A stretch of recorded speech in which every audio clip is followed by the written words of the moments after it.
The Early Life and Family History of Gabriel Sanderson, written and narrated by Marion Jasper.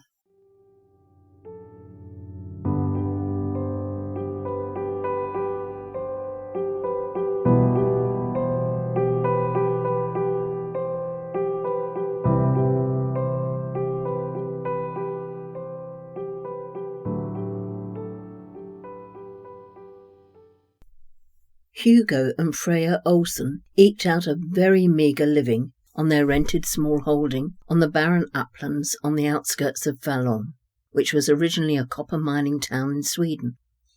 It was a hard life, but they proudly brought into the world a son in 1789, and after a great deal of thought they named him Orvar. Feeding 3 in their household was becoming increasingly difficult, and both Freya and Hugo often gave their food to keep their son alive, and he did thrive better than could be expected under the circumstances. Freya had received a better education than her husband, so she spent many hours teaching Orvar the basics, which she hoped would enable him to achieve a better life than they had. Hugo's brother Olaf was widowed early in his married life and was left with a son to bring up. And to Hugo and Freya's surprise, Olaf turned up on their doorstep one day with his son, Alexander, and announced that he was going to America to make his fortune. They wished him good luck, realizing that they would never see either of them again. Orvar was intrigued by the stories of the life that they hoped to achieve in America, and he thought that when he was older he would like to go there also.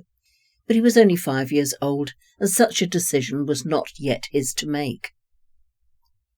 Alexander was 12 years older than Orvar, and Orvar often wondered how he was getting on in that far-off place called America. Life was getting even harder for the Olsens, especially now that Orvar was a growing lad and needed more food than Freya and Hugo could successfully provide. Over the next year they discussed Orvar's future and kept putting off the inevitable, which was sending him to work in a factory. They had always hoped for better for their son, but the alternative was for them all to starve. Orvar was now nearly 9 years old, and he did not relish the thought of factory work, but he had to accept his lot. However, just before he set off for the smoky city, a letter arrived from his uncle in America, and in it there was some money and a request for Orvar to join him and Alexander in America. There was money for his passage, and a little over so that he could get some suitable clothing.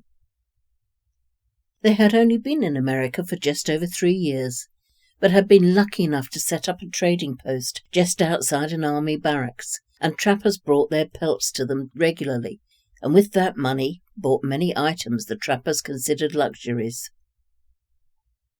"He's not yet 9, sobbed Freya. "He's much too young to make such a journey." But her husband's logic came to the fore.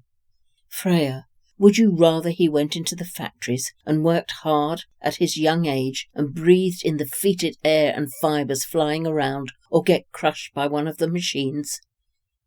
Going on the journey to America is nothing compared to the life that he would have to enjoy here.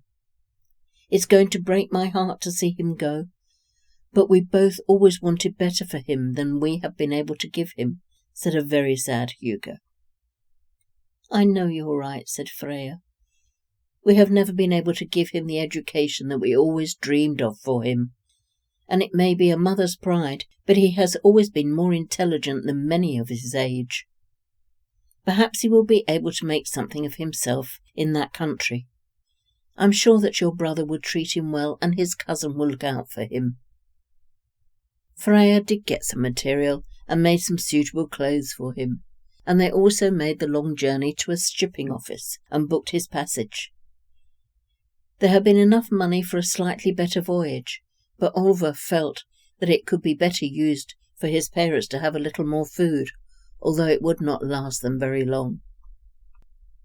Once they had booked the passage, Orvar would not be leaving for at least 8 weeks. There was time for Freya to write to her brother-in-law with the details of his passage, which would ensure that he would be met when he arrived in Philadelphia. It was a very busy time for them in the lead-up to Orva's departure, and his mother and father had to say goodbye to him at their home, as they did not have the money to accompany him to the ship. That morning his excitement had disappeared, as he knew that he would never see his parents again. But his father did point out that he had not expected to see his uncle or cousin again, and fate was bringing them together, so who knew whether or not they would meet again. He climbed aboard the cart that was taking him to the city of Fallon, and then a carriage ride to the nearest port. He boarded the ship and was shown down to the decks of the vessel, which was crowded with families, and when they finally weighed anchor, he started the long journey to England, taking him past Norway and Denmark in the distance. Changing ships at London docks, once again he was shown down to the lower deck, but this was a little roomier, although it was still dark, dingy, and very noisy. He had paid for food on board, but it was not very appetizing. One or two of the ladies on board were kindly towards him, and realizing that his command of English was limited, they went out of their way to help him communicate, and by the time he arrived in Philadelphia, he was quite proficient in the language, which proved that his parents had been correct, that he had quite a high intelligence. He had his 9th birthday on board, but told nobody, as it meant nothing to him, so why should it mean anything to anyone else? Anxiously he scoured the docks as the ship moored in Philadelphia, and he could see nobody that he recognized.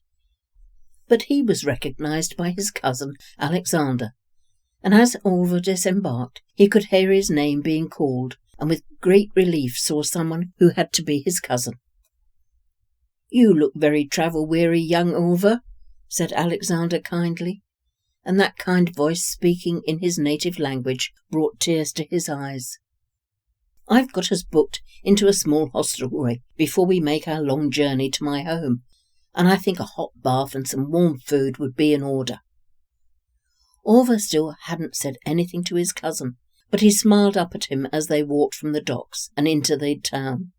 It wasn't long before they were at the hostelry, and hot water was taken up to their room, which Orva could not wait to slide into, and when he did, he breathed a sigh of relief and pleasure. Alexander was looking through Orva's clothes, and he said that the ones that he had been travelling in for such a long time could now be discarded.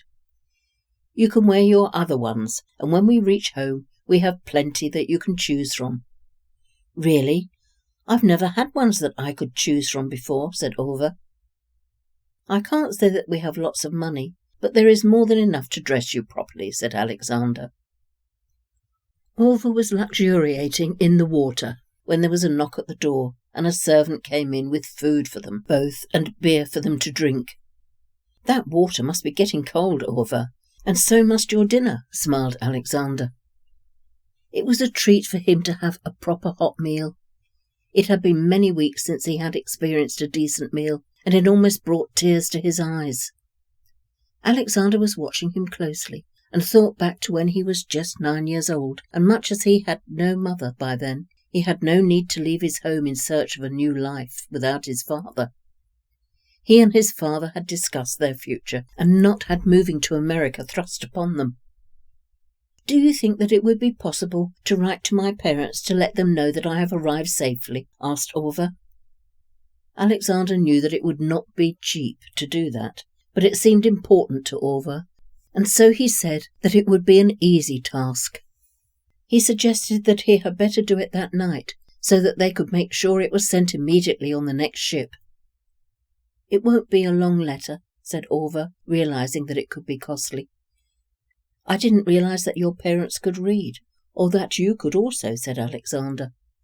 "Yes, my mother is very good at reading. My father can, but it takes him longer. My mother taught me. She really wanted to get some books for me to read, but they were not within our means," said Orva. "Well, that's good, because it will be very useful to us in our store," said Alexander. "I learned English whilst I was on board ship, although not very well, but I know I'll get better," said Orva. "We'll practice on our journey home," said Alexander. "How are we travelling?" asked Orva. "I have a wagon and horses here. I'm also picking up goods. but there will be room for us to sleep in the wagon. It's going to take us nearly a week to reach our home, so we have a long time to talk and get to know one another," said Alexander. The servant came back to clear the dishes, and Alexander asked if they had any paper and ink that could be used, and there was. So Orva sat down, writing his letter to his parents. It didn't take him long, as he didn't want them to know how awful and depressing the ship's journey had been, and he knew they would blame themselves, as he had taken a lesser passage to enable them to have a little money for themselves. "That was quick," said Alexander when Orva had finished his letter. "Yes, I can write in more detail when I'm settled," said Orva. Once again Alexander studied his cousin, and realized that he was much older than his years, and that he was also much more intelligent than both he and his father had thought. He was going to be an asset to them, but he probably would become ambitious, and eventually find something that was more to his liking than helping out in the trading post. Alexander and Orva got to know one another on their trip, and by the end of that week Orva had completely mastered the English language. "Is there a school nearby?" asked Orva. "Yes, why?" asked Alexander. "Because I might be able to pick up a book or two from them which will help me with the language," said Orva. As they approached the trading post, Orva could see that there was an Indian encampment close by, and there were shouts of welcome from some of the inhabitants. This had surprised him, as he had been unaware that there were Indians nearby. He mentioned this to Alexander, who told him that they were very proficient in getting furs for trading. There were a few houses, and a little way further along was an army post, but Orva could see that the trading post was a hive of industry. There seemed to be many trappers sitting around, and they called out to Alexander as he pulled the wagon up outside the store. Orva's uncle came rushing out to greet them, and he stood and put both hands on Orva's shoulders and looked at him kindly. "Welcome, young Orva. I hope you will be happy with us," said his uncle in Swedish. "Orva now speaks English, father," said Alexander. "He learned a great deal on the voyage here, and we have practised on our way on the wagon." "That's very good," said his uncle, who had a very heavy Swedish accent, but was very understandable. Come in, my boy. You look as if you need feeding up. Was the food on the ship not good?" said his uncle. "No, it wasn't too good." "I don't know what to call you, uncle," said Orva, who felt ashamed that he had not checked on his uncle's name until then. "Everyone calls me Olsen. That is what I have been known as since I arrived here. You must call me Olsen." "Oh, that sounds disrespectful," said Orva. "Nonsense. It's a very friendly way to talk to me," said Olsen. "Let me show you to your room." They walked into the trading post, and the people were calling out to Olsen for service, but he soon shut them up by saying that they could wait whilst he welcomed his nephew into his family. At the back of the trading area was a corridor with rooms off, and Orva was directed to one. It was small, but looked comfortable. "This is your room, Orva. I hope you will be comfortable with us here. Alexander and I have been looking forward to you joining us." "How are your mother and father?" asked Olsen. "Life is not easy for them, but with me now elsewhere, I'm sure they will survive much better," said Orva. "I wrote to them whilst I was in Philadelphia to let them know that I had arrived safely. I'll write to them again when I have settled." "You can read and write then?" queried Olsen, and Orva nodded. "That will be very useful to us here. I'll let you unpack, and I must get back to my customers. Just come through when you are ready." In the store, Alexander was bringing in the goods from the wagon, and Olsen said that young Orva looked very undernourished and a little small for his age. "We'll soon build him up. They had very little to eat in Sweden, and the ship's food was not very good. I realized that instead of spending all the money that we sent on his passage, he took a lesser passage so that some was left for his parents. Not that it will last them very long, but we won't tell him that," said Alexander. "Yes, he needs to be built up, as some of what we do can be quite heavy work," said Olsen. I threw away the clothes that he travelled in, so what he is wearing is all that he has. I made light of it by saying that we had plenty for him to wear here, said Alexander. Olsen just nodded and carried on seeing to his customers. There was a stew on the burner ready for their meal later, and it was beginning to smell delicious. Orvar emerged from his room ready to help in whatever way that he could, and Olsen said that the next day would be time enough, but if he wanted to find the cutlery for their meal, then he could lay the table so that it would be ready for later. Alexander had picked out some clothes that he thought would fit Orvar and put them in his room ready for the next day, and by the time the last customers had been served or brought in their goods for trade, it was time for dinner. Olsen served up the stew onto metal plates and handed them out, but Orvar felt that it was the best meal that he had ever had, as it was not often that his parents could afford meat. He had also seen a pie sitting on the side, and he wondered whether that would be for dessert. They all dipped their bread into the stew, and before long Orvar's plate was empty and wiped clean with his bread. "There's more if you want it, Orvar, but we do have some pie to follow," said Olsen. "That sounds wonderful," said Orvar. "We have a lovely lady who comes in each day with bread that she has baked, and pies and cakes if we want them," said Alexander. "She sells her goods here, and in return she keeps us in bread, cakes and pies." The pie was apple, and he found it delicious, and when he had finished, he got up to help clear up from the meal, but Alexander told him to leave it to them, as he could see that Orvar's eyes were closing. So perhaps he should make his way to his bed. Orvar was pleased to do so, and he was asleep as his head touched the pillow. "We were right to bring him here, Father," said Alexander quietly. "I don't think that his parents are going to last much longer. I don't suppose we could bring them over also." "I'm afraid that our funds won't run to that just yet," said Olsen. "Orvar was telling me that he was about to set off to find work in a factory.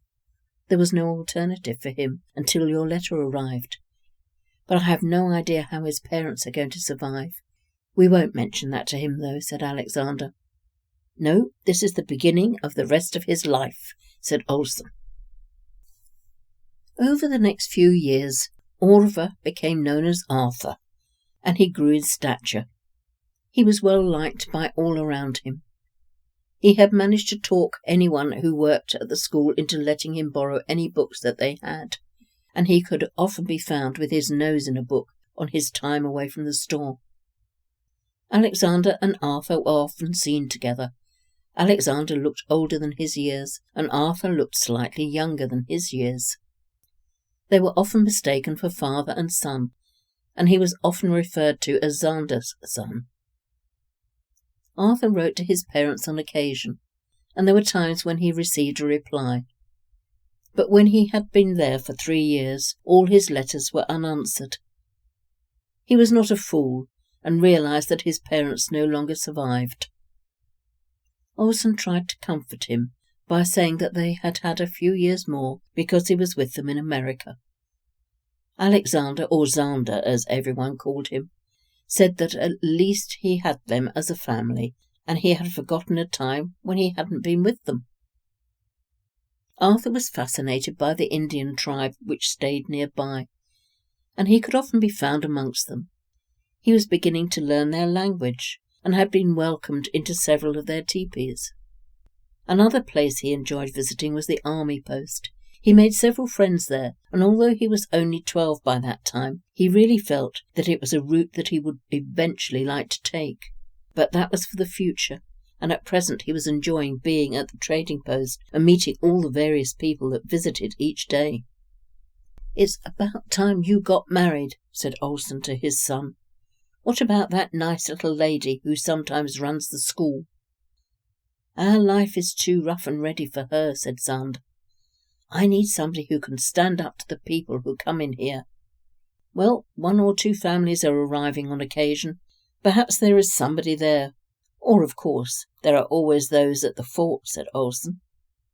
"Father, I should also feel something for anyone that I marry, and so far I have no feelings for anybody. There's always the Indian encampment. There are several there who are quite attractive, said Zander. I know there are, but not everyone is as tolerant of them as we are. It could do us no good whatsoever, said Olsen. That's sad, really, commented Zander. But he understood what his father was saying. Arthur had pondered what his uncle was saying, and he felt that it was rather unfair. He had seen a rather lovely Indian girl, but he knew that at 12 he was too young to contemplate any association. Another year passed, and with Christmas came a family from Germany. They were a family of 6, a mother, father, 3 sons and a daughter. They all came into the trading post almost as soon as they had arrived, and informed everyone that they were going trapping once they had built a home for the family. They said that they had seen a place where they could build and just wanted to know if anyone else had laid a claim to that area. We have no one that you could apply to for that. Everyone else has just built where they felt like. So just choose your spot and build. There are many trees nearby which should make your house easy, said Olsen. We will need nails and other things to build with. We will be leaving our women alone for some weeks, if not months. Is this a safe place? Asked the father. You must have seen the army post up on the hill. They keep the more unruly elements in check. But it does no harm to keep a weapon or two at hand, said Zander, as he was eyeing up the daughter. She was quite pretty, but seemed quite capable of looking out for herself. She was well built, but not fat, and Zander asked her name. Gilda, he was told, and Arthur could see that the person that Zander had described would be ideal as a wife was standing in front of him. Olsen was also looking approvingly at her, and apart from some of the men at the fort, there was really no one else who would be interested in Gilda. For the next 2 years Zander courted Gilda. Her concern was leaving her mother alone when the men in her household went off trapping.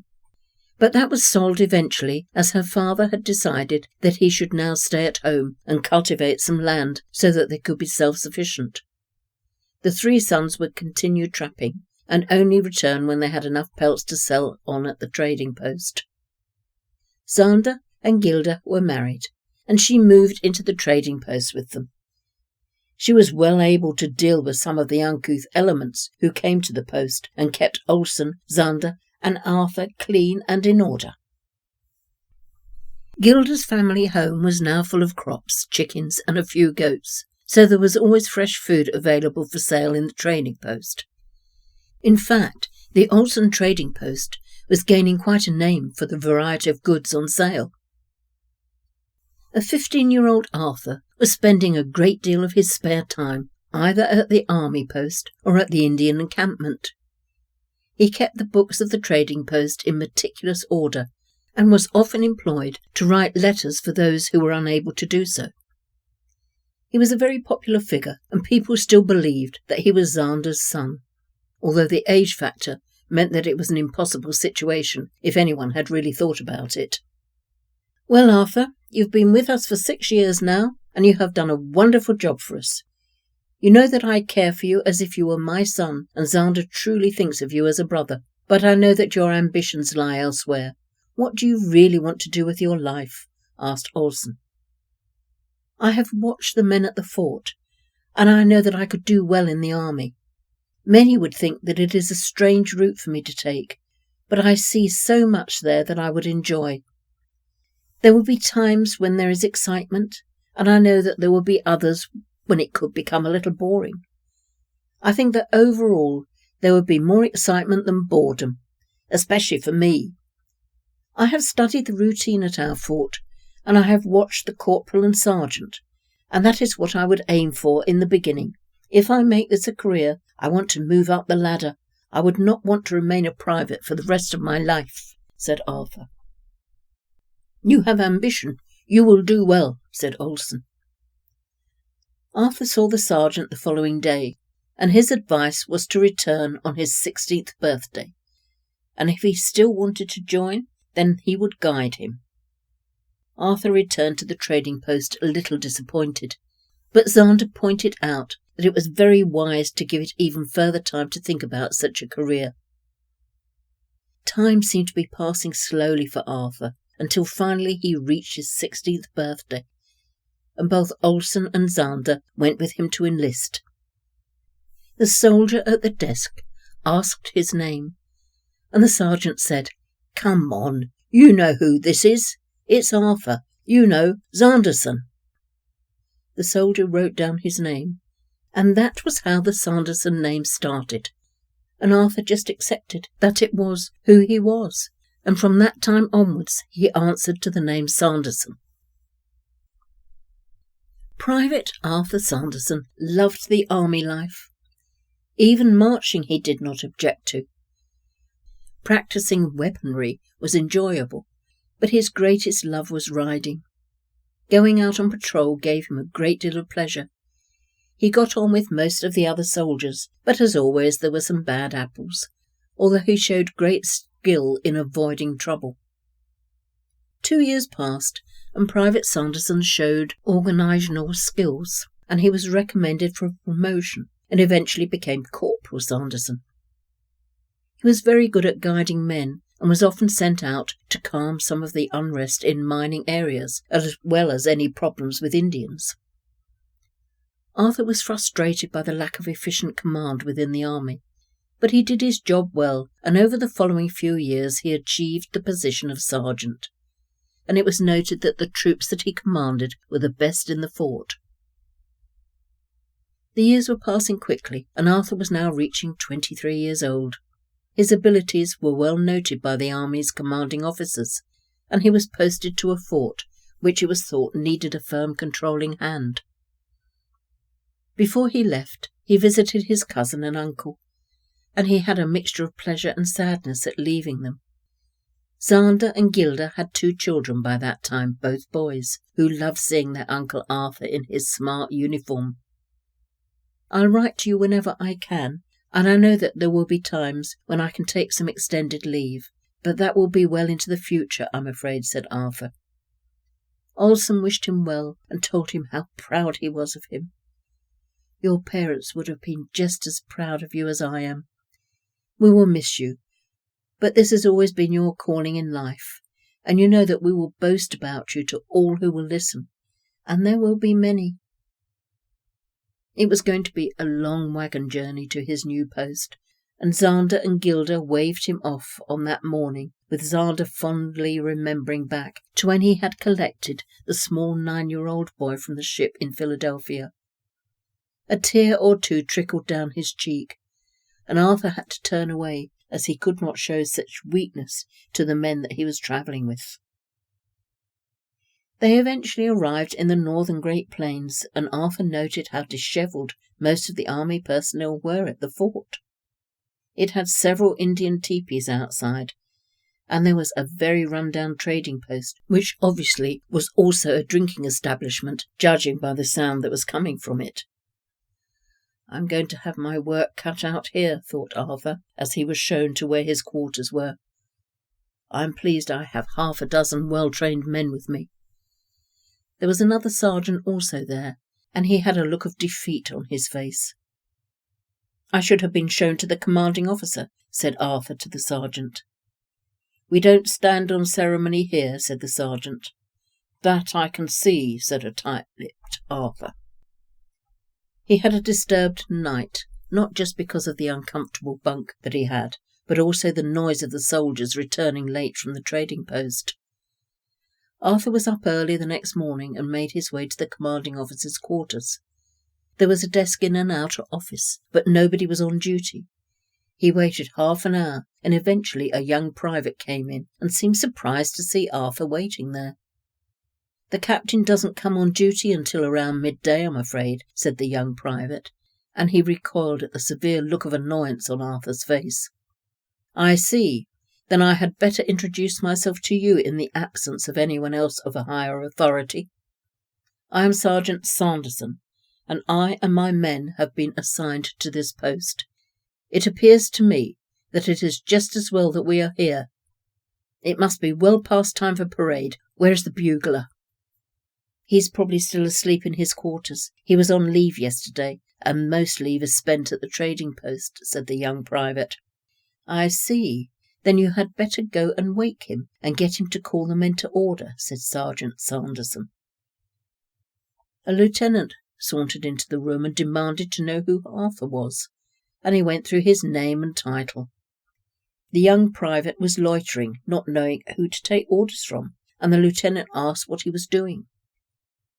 "The sergeant has asked me to find the bugler and get him to call the men to order for a parade," he answered. The lieutenant looked from the private to Arthur, and a look of relief crossed his face.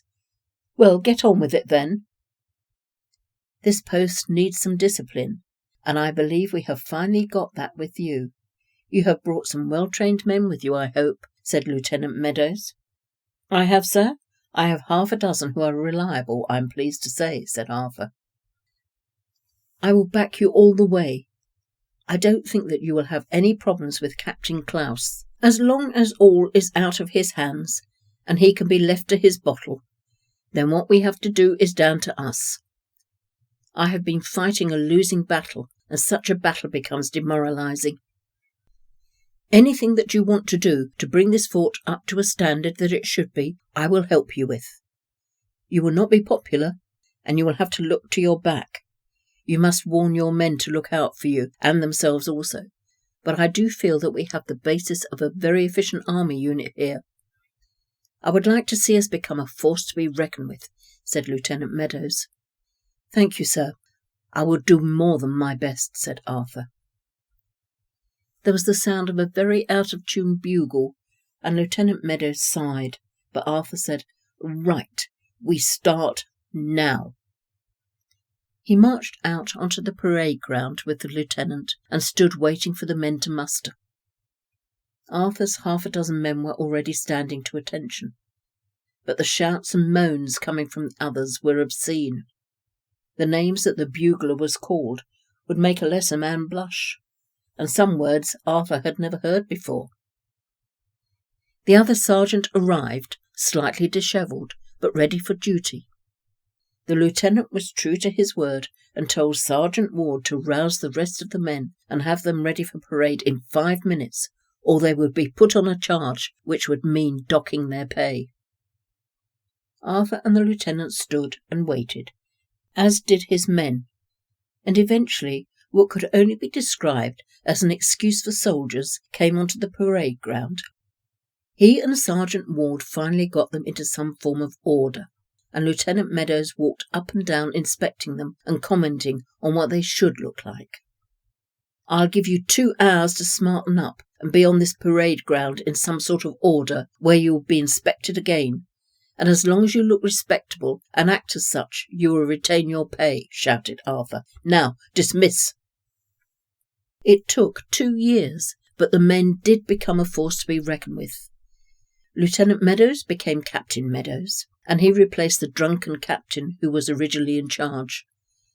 The captain was recommending Arthur to become a lieutenant, but before that could happen, the British attempted to return America to British rule, and in August 1814 they broke through the American lines at Bladensburg.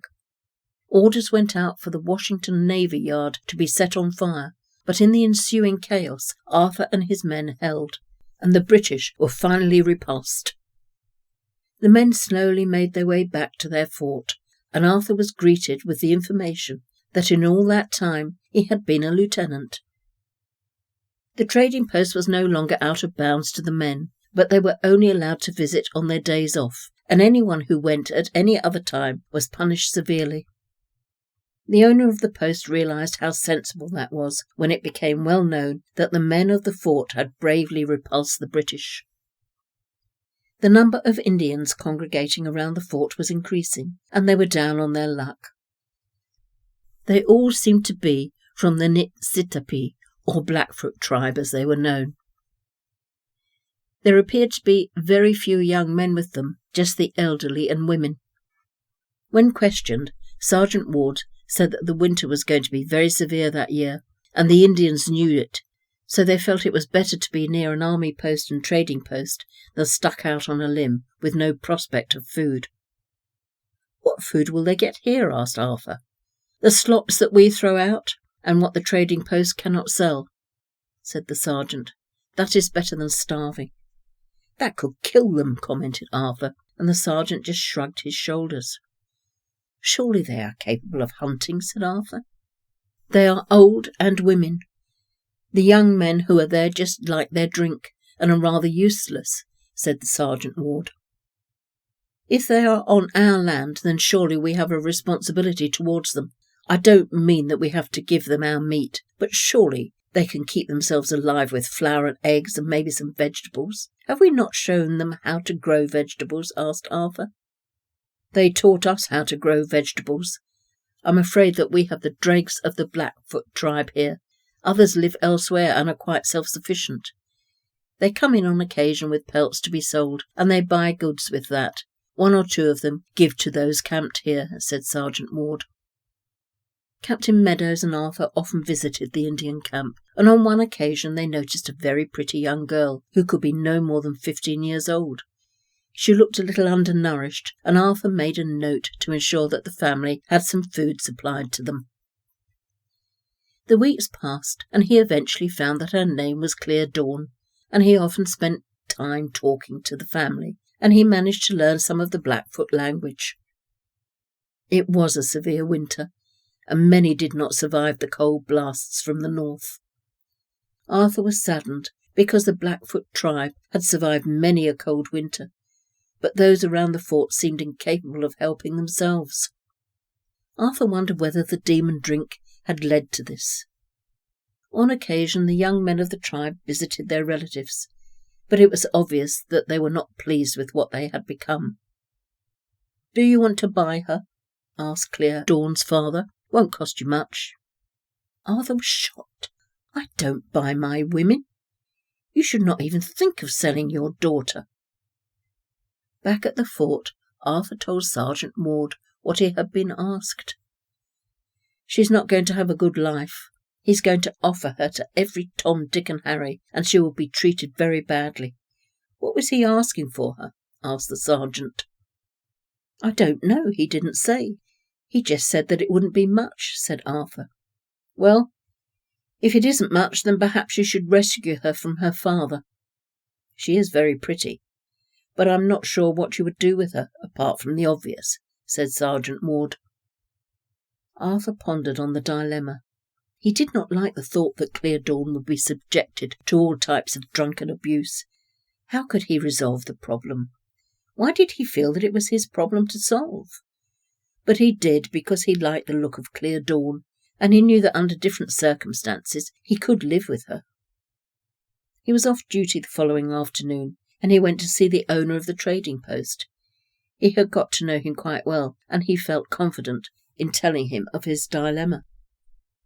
"If I were to get her away from her father, is it possible that I could hire a room from you for her to stay? I'm sure she would be happy to help you in the store and keep the place in order to a certain extent," said Arthur. "You must like her a great deal. Most men would pay the small amount that was being asked, use her, and leave her with her father until he offers her to somebody else," said the man. "That's what worries me," said Arthur. "I do have a room that you could have, and if you rent it for her, I promise that she will not be bothered by anyone else," said the trading post owner. "She should be allowed to choose her own friends," said Arthur. The trading post owner smiled. "You must know that if you do buy her, she is yours until you throw her out. That is the way that it works for Indians." "Well, if she meets someone that she would like to be with, then I will throw her out, as you put it," said Arthur. "I wonder how much he wants for her." "Just a few dollars, maybe 5. He will ask for 10, but he knows you'll haggle, and he will settle for 5. Try 2 and see how you get on," said the man. Arthur went off to haggle with Clear Dawn's father, and in the end they settled for $4, and the girl packed her few possessions and followed him to her new life at the trading post. He settled her into her room, and luckily the trader spoke her language, and Arthur also had a little knowledge of her language. She was surprised that Arthur was going to leave, but he said that he would back the following day when he was off duty. "Don't worry, Lieutenant. I promise I will watch over her. I will make sure she isn't bothered by any drunken layabouts," said the trader. Arthur called the following day, and he found that she seemed happy enough helping in the store. She was warm and well fed, and every time she looked at Arthur, he could see that she wanted him. It took a few weeks, but eventually he succumbed to her good looks and nice nature. It was the first time that Arthur had made love to a virgin. He'd had a few women in his time, but this was different. He felt very wanted, and as time went on, he looked forward to his time off duty with her. A few months went by, and Clear Dawn announced that she was going to have their child. That was something that Arthur had not bargained for, but logically he should have realized that it was a possibility. "Don't worry, Arthur," said the trader. "There's plenty of room here for the little one." "With all due respect, this is not a place to bring up a child," said Arthur. "Many have done it in the past," smiled the trader. Arthur nodded, as there was no alternative at that moment. Clear Dawn brought forth a beautiful boy. Arthur had been out on a 2-day patrol when he was born, and he rushed back, tired and dirty, to see his son. "He's a beautiful child, Clear Dawn. He looks just like a little angel," said Arthur. He felt mesmerized by the boy, realizing that he had helped to make this little child. "What do you want to call him?" asked Clear Dawn.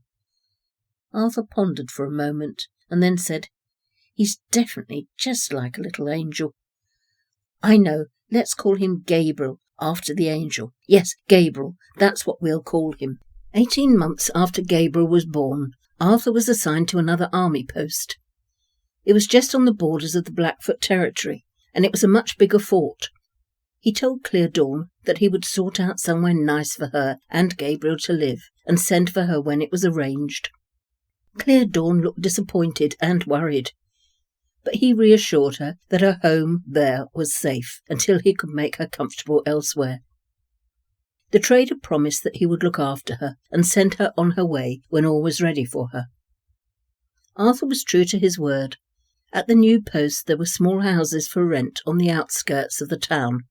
Some were no more than shacks, but Arthur managed to rent one that was a little better than others. He looked around it happily, and from the small garden he could see not only the fort in the distance, but also the small town that was building up nearby. There was a school and a church. In fact, it was becoming quite civilized. Clear Dawn would not be the only Indian living there. There were others, but they mostly lived in teepees around the fort. Some were Blackfoot, but mainly they were from various tribes. Arthur could visualize Clear Dawn living there. He was going to make sure that she was self-sufficient, and he was negotiating for a small buggy and pony. She and Gabriel were going to be very comfortable. Nothing was too good for his son. He realized that as time went on, life would not be easy for Gabriel, as there were stigmas associated with half-breeds. But there was nothing that he could do about that. All he could do was to ensure that he kept any nastiness at bay for as long as possible.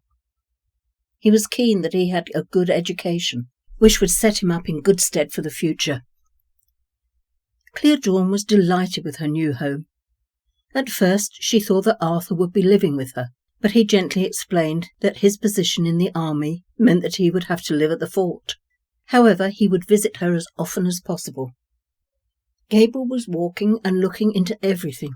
Arthur smiled indulgently at him, and he then turned to Clear Dawn and asked if he had thought of everything that they might need. She smiled and thanked him, but would it be possible to go to the shop for 1 or 2 items that only women thought of? "I found a small buggy and pony, so that you can travel to the store yourself and go visiting others. I will bring it out to you tomorrow," said Arthur. "Will I be allowed into the store?" asked Dawn, as she knew that Indians were not welcome in some places. "Of course you will, but if you have any trouble, just let me know, and I will sort it out for you. I will not have anyone insulting the mother of my son. You can go wherever you like. I will take you to the store tomorrow, so that they know who you are," said Arthur. It was not long before all at the fort and the surrounding homes and store knew that Clear Dawn was Lieutenant Sanderson's woman, and they respected him enough to make her life easy. They were soon used to her driving her buggy to the store with little Gabriel beside her, and he became a favourite with everyone. Clear Dawn rarely ventured into the fort. She did on some occasion visit one or two women in the Indian encampment, and she realised just how lucky she was. She had a permanent roof over her head, more than enough food, she and her son were always warm, and much as she realised that Arthur did not love her, she knew that he was very fond of her, and he loved his son. There were many where she came from who had no respect and were worked virtually to death looking after their men. Her home, although small, was comfortable. It had one adequate bedroom and one small room for Gabriel.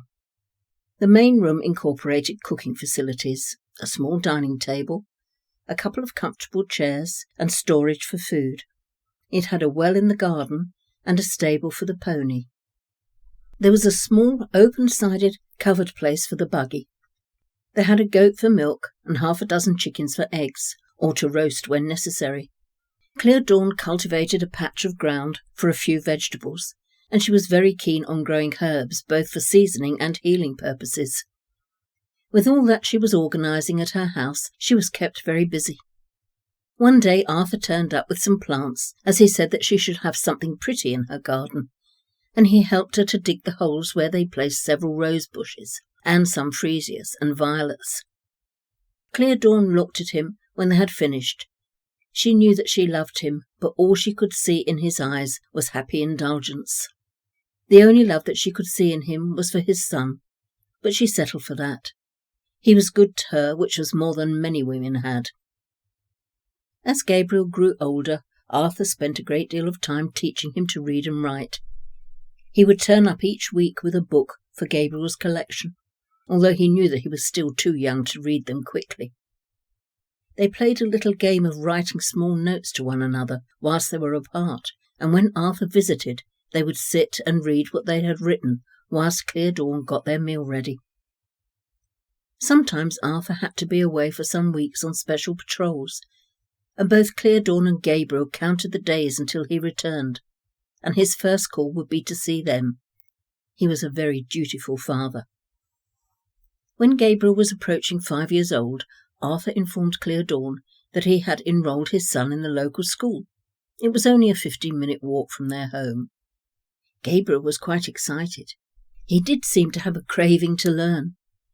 Clear Dawn was going to miss him, but it left her days clear to tend the garden and the animals, as well as go to the store or visit her women friends in the encampment. Although the school was very small, the school teacher was efficient, and one day she bumped into Arthur.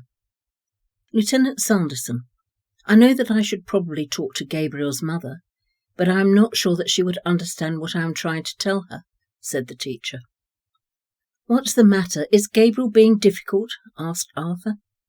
"On the contrary, Lieutenant, he is very studious, and I do wonder whether I am teaching him what I feel he is capable of learning.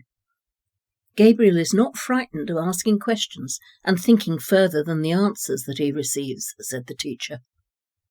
"I really don't know what to say, apart from perhaps getting him some books that he can study at home.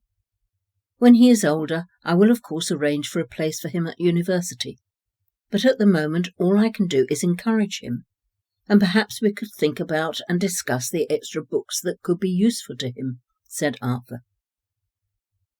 "I have established that he thinks that he is going to become a lawyer, and if we encourage him correctly, he will make an excellent lawyer," smiled the teacher. "Lawyers make a lot of money." Arthur also smiled and agreed with her. "It is probably best that we don't make a very big thing of this to him. I don't want him to become complacent over his schoolwork. If you can give me a list of what would be useful to him, then I will immediately order what is needed," said Arthur. "Thank you for showing your interest in my son. His mother will be pleased, but you are right, that although she believes in a good education for him, she would not understand the implications of your thoughts." Arthur sat back deep in thought after the teacher had left.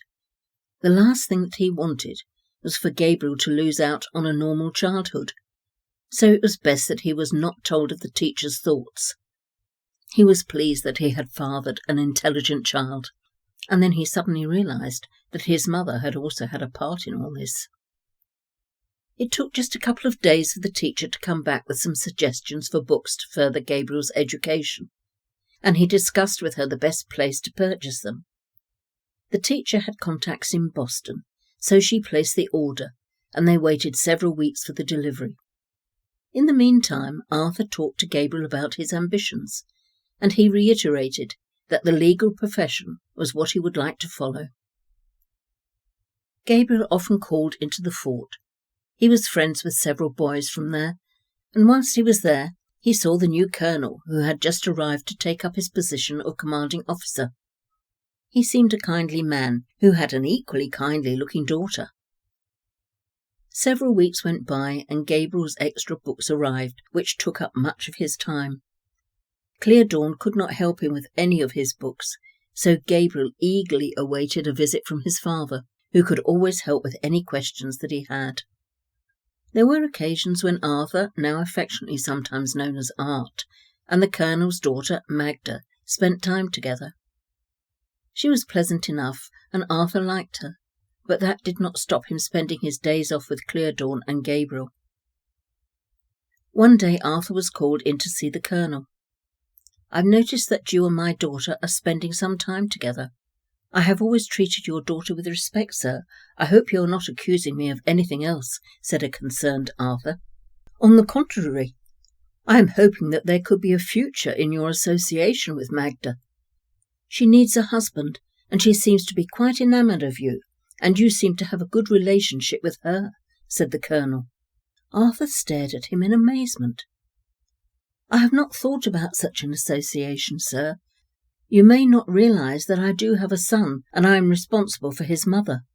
I would not withdraw my support for them for any reason." "Magda knows of your responsibilities, Lieutenant. They are responsibilities that many men have, and I respect that you acknowledge such. Magda would not wish to restrict your friendships," said the colonel. "I know that you are very ambitious, and I have also studied your army career so far, and you have an impressive reputation.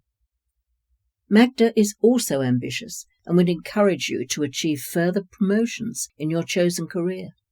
In fact, she could help you in all aspects of this. It would be a mutually beneficial business arrangement based on affection." "You have taken me a little by surprise, sir," said Arthur. "I believe this is the first time that you have not made an immediate decision," smiled the colonel. "Your army record states that you are a decisive leader, but I understand that you must give it some serious consideration, because what I and Magda are proposing is a lifelong commitment. Go and think about what I have suggested, and perhaps it would be an idea to talk to Magda about it. Be completely honest with her, as she will be with you." A very confused Arthur left the colonel's office and made his way to his quarters, where he stretched out on his bed deep in thought. After an hour, Arthur thought, "The colonel's right.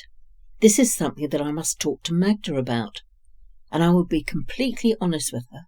I will not abandon either Clear Dawn or Gabriel, and I must tell her so. But it is not such a bad idea, and Magda is quite pleasing. I know that I could make her a good husband, and she is offering to make me a very good wife.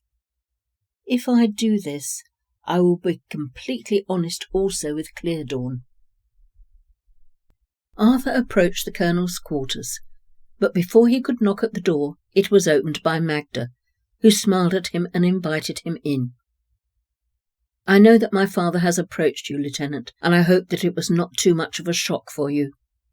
Either you have come here to tell me that you are not interested in such an arrangement, or you have come to tell me that there is some merit to it, and you wish to discuss it further," smiled Magda. "It is the latter," said Arthur. "I have come to discuss it with you, and I must be completely honest with you about my current circumstances."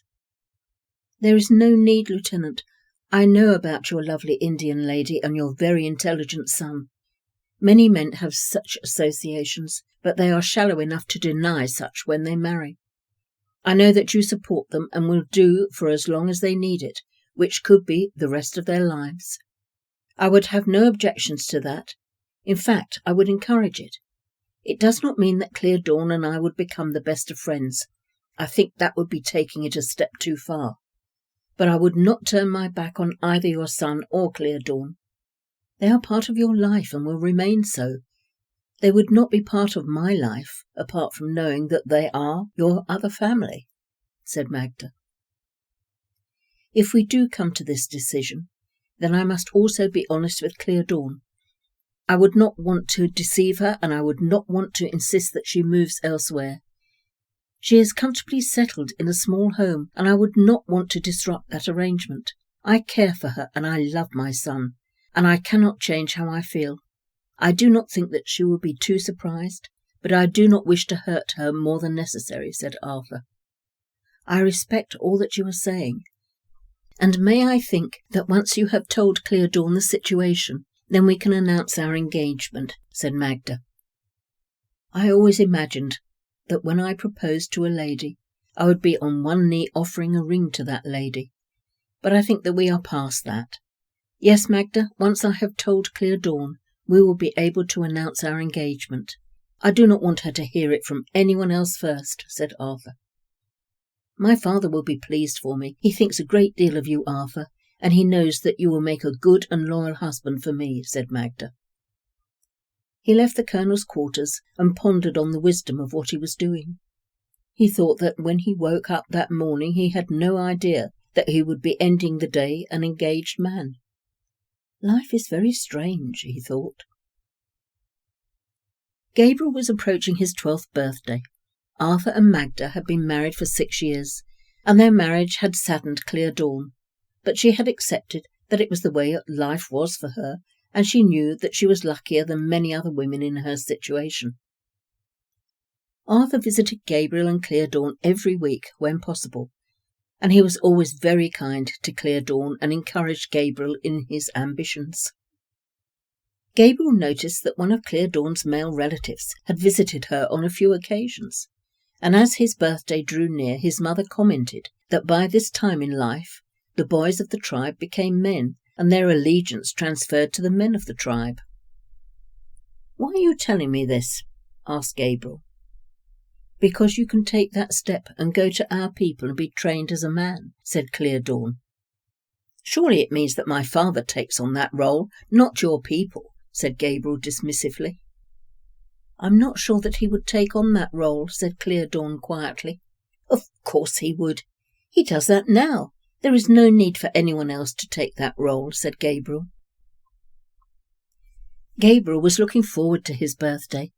His father was going to visit, and Gabriel hoped that he had managed to get the book that he wanted. His birthday was on a Saturday, so he would not be at school. He went to bed early the night before, and he could hear his mother working around the house quite late into the night. He assumed that she was getting ready for the following day and the visit of his father.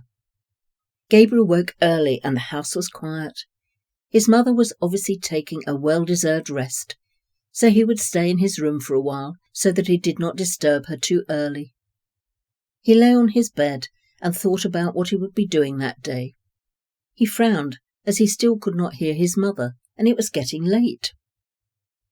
He quietly left his room and saw all his clothes folded on the table neatly, and on top of them was a dream catcher which he knew that his mother had made.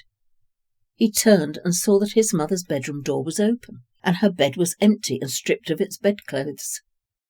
Walking into her room, he found that all her clothes and possessions were gone. She had left him, as was the custom of her people. Normally the boys left their mother's tepee, but this was her way of keeping up what she considered the normal traditions of her people. Gabriel sat at the table and tried to get over the shock of his mother leaving him. He got up and lit the stove and put the coffee pot on to warm, and he cut himself some bread, and whilst he ate his breakfast, he planned what he must do. Gabriel was nothing if not practical. He knew that his father was visiting later that day, so he had to be ready to leave with him.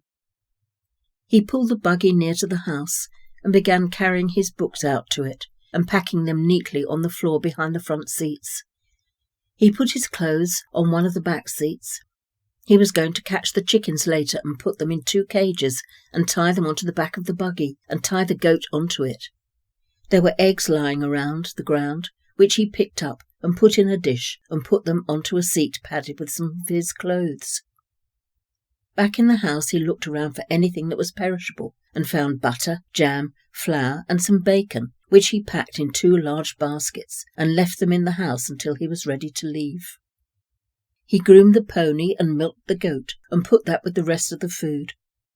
Looking around the house, he realized that all that he would be leaving was a kitchen table and chairs, a dresser, 2 armchairs and 2 beds and wardrobes.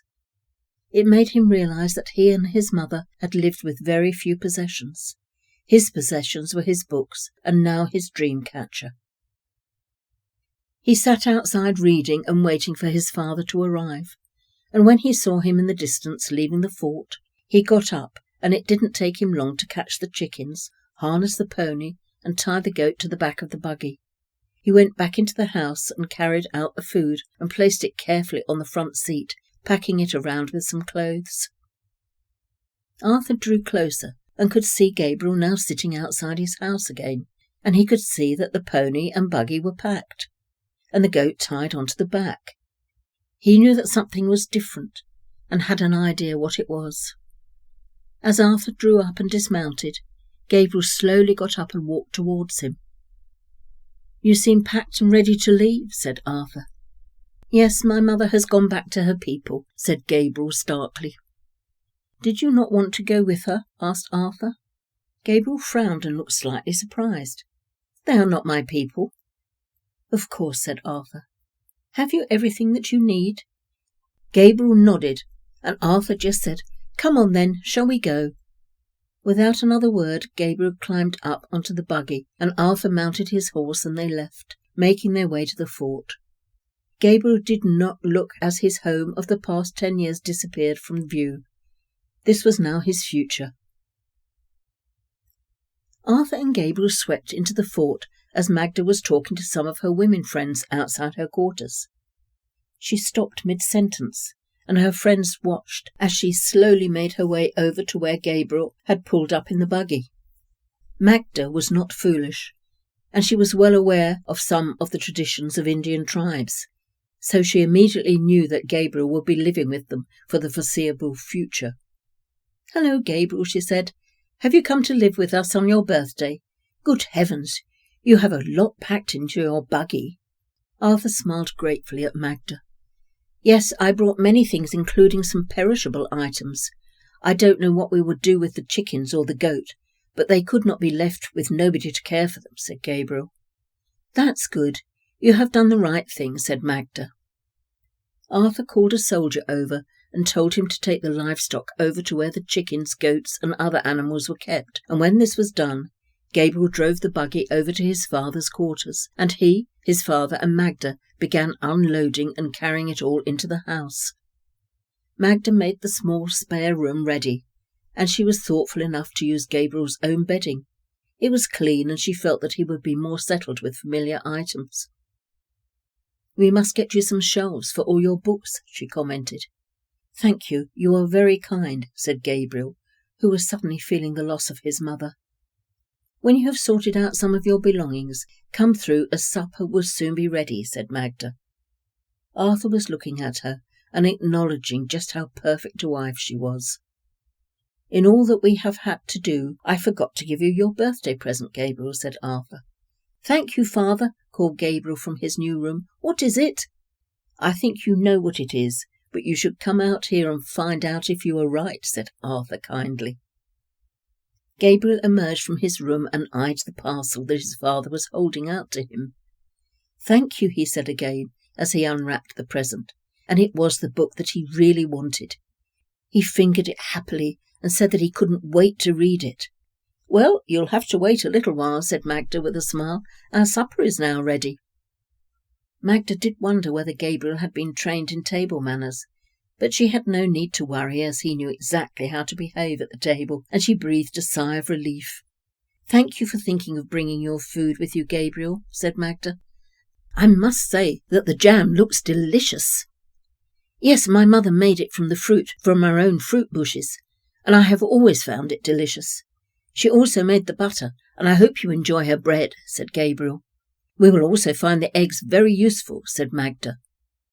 With their meal over, Gabriel began to help to clear the table, but Magda told him that as it was his birthday, he should relax and read his new book. She indicated that he should sit on the small couch that was in the room. Arthur sat with him for a while, and they discussed his new book, but then he was on a late patrol and would not be back until well into the night. So he wished his son good night and said that he would see him in the morning. Magda followed Arthur out of the house and told him that he was not to worry, as she perfectly understood the situation that they were in. "I will make sure that Gabriel feels wanted. I think that he misses his mother more than he is letting on." "You are very understanding," said Arthur as he kissed her goodbye. Magda returned to the room and sat down with Gabriel. "It must have been a shock to you when your mother told you that you would be living with us." "She didn't tell me. She left sometime in the night to go back to her people," said Gabriel. "You mean that you were left alone and had no knowledge that she was leaving?" said a dismayed Magda. "It is the way of her people. My father asked me if I wanted to go also, but they are not my people. I have never lived with them. I have never visited them. I do not know them. I live in my father's world. I go to school. I speak his language. I dress as he does. No, they are not my people," said Gabriel. Magda thought about what he had said for a short time, and then told him that his father had said that Gabriel's ambition was to become a lawyer. "I have read some legal cases and find them fascinating. Some of the results reported seem rather unusual for the circumstances. The book that my father has given me has several reports of criminal cases and their results, and in some cases I believe they describe how certain verdicts were reached," said Gabriel. Magda was amazed at Gabriel's dedication to a chosen subject. "You know that we will do whatever we can to enable you to further that ambition, Gabriel. It was something that your father and I had discussed before we realized that you would be living with us. It is a career that will take a great deal of study. It doesn't happen overnight." "I realize that, and I hope that eventually some legal practice will employ me with a view to training me in that profession," said Gabriel. "I believe your father has thoughts of you going to university first, and then there are legal training schools before you are taken on in any practice," said Magda. "You would do that for me?" said a surprised Gabriel, who had thought that he would be lucky if he could gain his training by becoming a lowly individual in some legal firm somewhere in America. "It is something that your father had in mind for you before you arrived here today," said Magda. "You know that I will work hard," said a very solemn Gabriel. "I know you will, Gabriel. I may not have met up with you very often, but I have every confidence that you will study hard and achieve your ambitions," said Magda. "It has been a strange birthday for you, hasn't it?" "It is not what I expected, but I know that my mother made this decision for me, and it was the right one. It was my time to move on to the next stage of my life, and I believe that she knew that you would be kind and helpful," said Gabriel. "I do not know what to call you." "You already have a mother, so I think that Magda would be appropriate," said Magda. Gabriel frowned. "That seems a little disrespectful." "It would be disrespectful if I had not told you to do so," said Magda. "I think that we are going to become good friends, Gabriel." They talked for a little while longer, but tiredness was overtaking Gabriel, and Magda suggested that he made his way to bed, and she looked forward to seeing him the following day. "If there is anything that you need tonight, please just ask." As Gabriel climbed into his bed that night, although he was tired, he found it difficult to sleep, as his mind was racing, and he found it hard to believe all that had happened that day. Although Gabriel's room was small, Arthur arranged that he had a small table to work at and several shelves to house his precious books, and on many occasions Gabriel and his father could be heard discussing various criminal cases and arguing for and against some of the verdicts which had been taken. They both enjoyed their arguments, and sometimes Magda joined in their conversations. When Gabriel had been with them for 18 months, Arthur received another promotion. He was now Captain Sanderson, and as the previous captain was now retiring, Arthur took his place, so they did not have to move to a different fort. He was well aware that his good luck was partly due to Magda's influence with her father. Gabriel was still attending the local school, but Arthur was concerned that he was not being mentally stretched enough, and this he mentioned to Magda. "I wouldn't worry, Art," said Magda. "Within the next year or two we will be moving up country, and that will be the time for you to see what colleges are available for Gabriel's further education." "What do you know that I don't?" asked Arthur. "I have heard that there could be an opening nearer to New York in a while. I had a letter from my father today, and he is considering several people for the situation," said Magda. "Magda, I would like to get such a situation under my own merit. You know that I do appreciate all that you and your father have done to further my career, but I am a little concerned that others will see it as jobs for the family," said Arthur. "You know that the army thinks the world of you, Art. You have a wonderful way of making soldiers understand their responsibilities. It is a part of why you are so successful. But let's not worry about that, and let us see what happens," said Magda. "I suppose I could spend more time with Gabriel.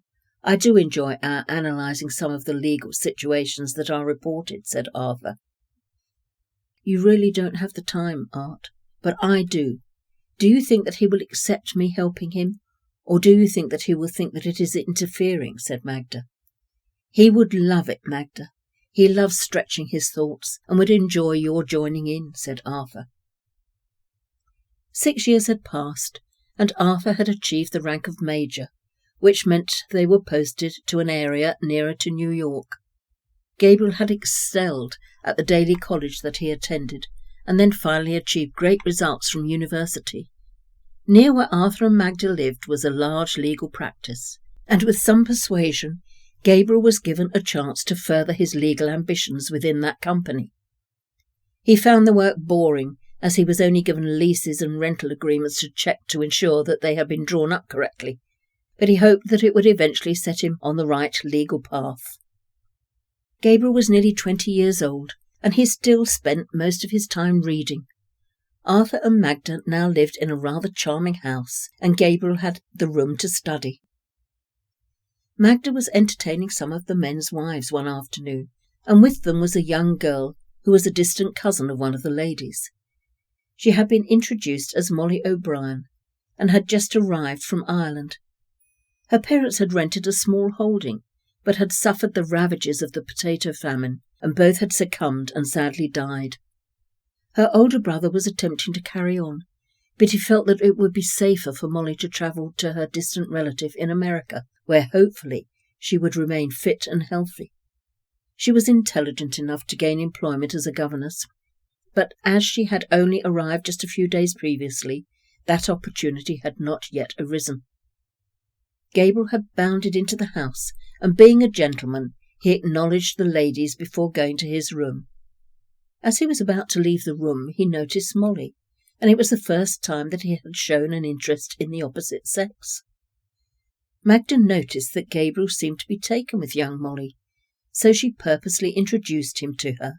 "Molly, this is my stepson Gabriel. He is studying law at present." "Really? That must be interesting," said a very pretty Molly O'Brien. "Not yet as interesting as I would like it to be. Have you just arrived in America, Miss O'Brien?" said Gabriel. "I have, Mr. Sanderson. I will shortly be hoping to gain employment as a governess. I need to be occupied," said Molly. "I'm sure you will make a very good governess," said Gabriel. Gabriel looked around the room and saw that all the ladies were staring at him with slightly amused looks on their faces. He then excused himself and left the ladies to their afternoon tea, but he was determined that he would question Magda about Miss Molly O'Brien. "Yes, she does seem very nice, Gabriel," said Magda when the ladies had left. "Ireland was not the best place for her to be. In fact, her brother felt that she would do better here, as the potato famine wiped out many, including her parents. Her brother is attempting to survive, and he managed to get passage for her to join her distant cousin. She will have to work then. I hope she finds some suitable employment. The school that you are patron of needs another assistant teacher, doesn't it? Perhaps that could be an idea for her, said Gabriel. Of course, that hadn't occurred to me. But of course I only met her today, and she only arrived here a couple of days ago, said Magda. Where is father today? Asked Gabriel, as he felt that there was a particular criminal case that he would like to discuss with him. He's in a meeting all day today. He won't be in a good mood when he gets home, as you know how much he thinks some of those meetings are a waste of time, said Magda. I think that he is quite happy to sit back and give any orders that he thinks should be carried out, rather than orders that others think should be instigated, said Gabriel. Molly was offered employment at the school where Magda was patron, and for the next 2 years she and Gabriel spent a great deal of time together. It's about time you and young Molly got married, said Arthur. She's a lovely lady, and I can see that you think the world of her, and she does of you. They were married a year later and rented a small but comfortable house on the outskirts of New York. Arthur was now a general and spent most of his time making the serious decisions for the whole of the American army. Gabriel was now a fully qualified lawyer, but he had difficulty in gaining suitable employment, and he was under no illusions that it was because of his parentage. He also knew that if it had not been for his father and Magda, he would have no employment whatsoever. The type of work that he was given to undertake was boring and soul-destroying. His only tasks were to read documents and correct any spelling, as well as making sure that any legal errors were corrected. Sometimes he went to clients' establishments to check on work, and it was on one of those occasions that he met Henry Mahoney at the Marchant and Fuller offices at the docks in New York. They found that they enjoyed one another's company, and Myra Mahoney often visited Molly. The senior partner of the legal practice which employed Gabriel was having lunch one day with Arthur, and during that conversation Arthur asked why Gabriel was only allocated very lowly tasks, and he insisted that he be honest with him. Well, Art, I will be honest with you, said the man. I recognise that Gabriel has an exceptionally skilled mind, but there are certain companies and people who know that his mother was Blackfoot Indian, and they have serious prejudices against Indians. I could insist that he carries out work for them, but eventually I would lose them as clients. I hate telling you this, but you asked me to be honest. Surely a man's skills are more important than prejudices. I have worked with many Indians from various tribes, and in most cases they are more loyal than many white men, said Arthur. I completely understand what you are saying, Art, but I really cannot jeopardize my business. I wish that I could. I do send Gabriel out to companies who are pleased to receive his services, said the man, and he listed some of them, amongst them being Marchant and Fuller. I've heard of them. They're a very large company, said Arthur. Yes, and I believe that Gabriel gets some satisfaction working with them, as they have many contracts to be drawn up and legal undertakings to be studied. They are very forward-thinking, and I know that they trust Gabriel's work, said the man. Well, thank goodness for them and the others you have mentioned, sighed Arthur. I wish I could do more, said the man. When he could find the time, Gabriel attended the courts to observe various types of criminal cases, some of which were trials for murder. His knowledge of the law was increasing, but he was held back from practicing all that he had learned. His frustration was showing, but when he returned home his Molly made him forget the unfairness of his business life. Molly and Gabriel went to visit his father and Magda one day, and they happily announced to them that they were to become grandparents. Arthur and Magda were delighted, and Magda said that she couldn't wait to hold and to play with the child. Of course Molly and Gabriel were asked if they would like a boy or a girl. You never know, it could be one of each, quipped Molly, and Gabriel looked at her and said that he didn't care what it was, as long as it was fit and well. As Molly's pregnancy progressed, she became physically weaker. The doctor was frequently visiting, and Magda spent a great deal of time with her, especially whilst Gabriel worked. Arthur inquired often over the state of her health. Gabriel was beginning to wish that Molly was not pregnant. He was very concerned for her, and he prayed that she would come through this and regain her health. Every day she appeared a little less healthy, but she kept up Gabriel's spirits by lying to him and telling him that she felt much better. And then nearer the end of her time, she did indeed feel better, and Gabriel breathed a sigh of relief. As Molly was nearing her time to have her baby, Magda moved permanently in with them, and she would remain until well after the child was born. "Have you thought of names?" asked Magda. "I think it's going to be a girl," smiled Molly. "I would like to call her Simone." "That sounds very nice," said Magda. "It's a French name, isn't it?" "Is it? I like it. Gabriel also likes it, but he thinks it will be a boy," said Molly. Molly went into labour that night, and it continued throughout the following day. By 11 o'clock that night the baby was born, and Molly lost her life. It was a boy, whom Magda took away so that Gabriel could sit alone with his beloved Molly. He was devastated, but he was not capable of showing it. No tears came to him. He just sat with a stern look on his face and held her hand. Many men would have shown their sadness at such a time, but Gabriel was quite in control of his emotions. He stayed deep in thought for hours, remembering the happy times that he'd had with Molly. Magda knocked and said that the undertakers were there, and where would he like Molly to be placed? "I don't suppose there are many who would want to visit her," said Gabriel. "Her distant cousins should be notified. Perhaps the front parlour would be the right place." "Of course," said Magda. "I've arranged for a wet nurse to come here. The baby will soon need feeding. Come, Gabriel, let the undertakers do their work." "No, I want to make sure that she is handled with respect. I will then concentrate on my son," said Gabriel coldly. "Of course," said Magda once again. "Your father has been sent for. I thought you would like him to be here with you." "You have always been very kind, Magda. You were very kind to Molly, and now you will be kind to my son," said Gabriel. Magda returned to the kitchen, where the baby was being looked after by the nurse that had just been employed.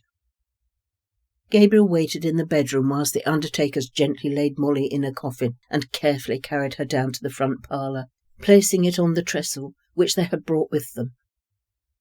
Gabriel looked at her and saw how pretty she still was, but so white. He smoothed her hair into place and moved out of the room before the tears that he felt he was in danger of shedding could fall. Making his way to the kitchen, he saw that his father had arrived, and he noticed that Arthur looked as sad as Gabriel felt. Magda was holding the baby, who was making little whimpering noises, and the wet nurse said that it was a little soon for the baby to need food, but she would try. "Just a moment," said Gabriel. "I would like to hold my son. Molly would want me to." Magda handed the child to Gabriel, who took him with a confidence that was unusual in a new father. He felt warm and smelled clean. Molly thought that he would be a girl and wanted to name her Simone. "Well, he's a beautiful boy, and I think that the name Simon suits him very well." They all nodded, and Gabriel held Simon for a little while longer, and then handed him to the nurse, who went into a quiet corner to feed him. Arthur blew his nose noisily, and a sob could be heard coming from Magda. "I'll just go and sit with Molly for a while," said Gabriel, and he spent the rest of the night sitting deep in thought. Arthur came in to keep Gabriel company for a while. They talked a little, and Arthur said that he would make the arrangements for the funeral, and that Gabriel was not to think about it, as he had his son to worry about. "I believe that Magda has sent word to Molly's relative. I suppose they would want to attend," said Gabriel with very little enthusiasm. "Probably," said Arthur. "Oh, Gabriel, I am so very sorry. You and Molly were so well suited, and the only good thing that I can think of is that you have her son, and he is very beautiful." You know that Magda and I will help you in any way that we can. Neither of you have ever let me down, and I know that you won't in this either. Thank you, Father. It would not be easy to deal with this alone, said Gabriel. The funeral took place 2 days later, and Molly's relatives did not attend. But Henry and Myra Mahoney did, as did the senior partner of his company. Magda had arranged a small gathering after the burial, and when they arrived, little Simon was crying, and the nurse seemed unable to quieten him. Instinctively, Gabriel went to him and picked him up, and Simon instantly quietened. Magda was staying for as long as she was needed, and after a week Gabriel returned to work. But when he returned home each evening, he insisted that he cleaned and put his son to bed. In his mind he was doing what Molly would want him to do, but he enjoyed the task and felt very close to Simon. He was now his world, and he hoped that he would be as good a father as Arthur had been to him. One weekend Arthur also came to stay, and he and Magda suggested Gabriel and Simon move in with them. Their house was larger and in New York, which was nearer his work.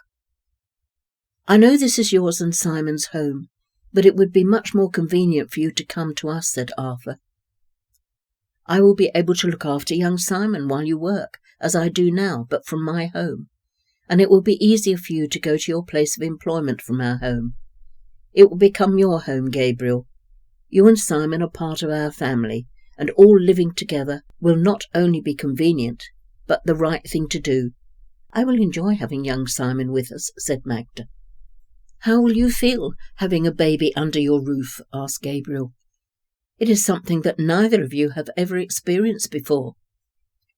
No, but it is something that we always wish for, said Magda quietly, making Gabriel realize that perhaps she would have liked to have had children.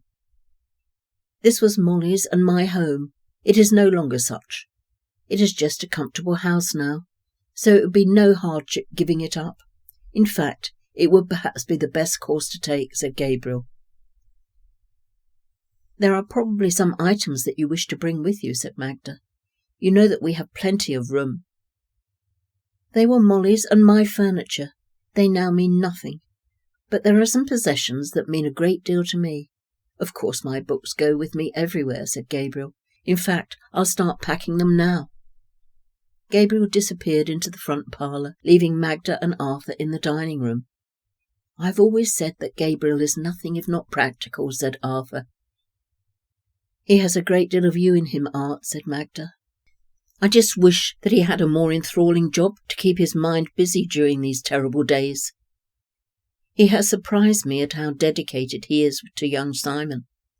Many men in his situation would have turned their backs on their child, but he sees his Molly in Simon. Gabriel had organised his move within the week. Magda and the nurse were helping him, but he was the only one to pack his books. Once again Arthur organised bookshelves in Gabriel's room, and he asked Gabriel if he remembered the shelves that he had previously. Yes, I remember them well. That's a long time ago. I wonder if my mother is still alive, commented Gabriel. Do you want to find her? Asked Arthur. No, it was just a passing thought, said Gabriel. Gabriel did find it more convenient living with Arthur and Magda. He went to his mundane job during the day and couldn't wait to return home to see his son. Time was passing, and Magda organised a little celebration for Simon's first birthday. Sadly, he had only adult guests, but he enjoyed the day and the cake. It was a little bittersweet, as it was also the anniversary of Molly's death. Gabriel was spending much of his working time at the Marchant and Fuller offices.